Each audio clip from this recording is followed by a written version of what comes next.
ఆంధ్ర తెలంగాణలో తక్కువ ఫీజులతో high quality results ఇస్తున్న ఏకైక సంస్థ తిరుమల్ ఐఏఎస్ ఇన్స్టిట్యూట్. ముంబైలో ఘోర అగ్ని ప్రమాదం చోటు చేసుకుంది. చెంబూర్లోని సిద్ధార్థ్ కాలనీలోని ఓ ఇంట్లో మంటలు చెలరేగాయి. ఈ ఘటనలో ఒకే కుటుంబానికి చెందిన 7 మంది సజీవ దహనమయ్యారు. మృతుల్లో 3 చిన్నారులు ఉన్నారు. ఆదివారం తెల్లవారుజామున 4:30 నుండి 5 గంటల మధ్య షార్ట్ సర్క్యూట్ కారణంగా G+2 ఇంట్లో మంటలు చెలరేగాయి. మొదట ఆ ఇంటి కింద ఉన్న కిరాణా దుకాణంలో మంటలు చెలరేగి తర్వాత ఇల్లంతా వ్యాపించాయి. కుటుంబ సభ్యులు మంటల్లో చిక్కుకుని ప్రాణాలు వదిలారు. గాఢ నిద్రలో ఉండడంతో మంటలను పసిగట్టి బయటకొచ్చే అవకాశం లేకుండా పోయింది.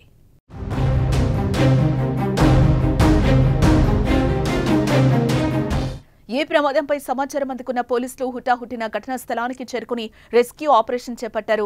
మంటల్లో చిక్కుకున్న 7గురిని ఆసుపత్రికి తరలించారు. కానీ అప్పటికే వారు చనిపోయినట్లు వైద్యులు నిర్ధారించారు. మృతులను పారిస్ గుప్తా, నరేంద్ర గుప్తా, మంజు ప్రేమ్ గుప్తా, అనితా గుప్తా, ప్రేమ్ గుప్తా, విధి గుప్తా, గీతా గుప్తాగా గుర్తించారు. ఘటనపై కేసు నమోదు చేసుకున్న పోలీసులు విచారణ చేస్తున్నారు.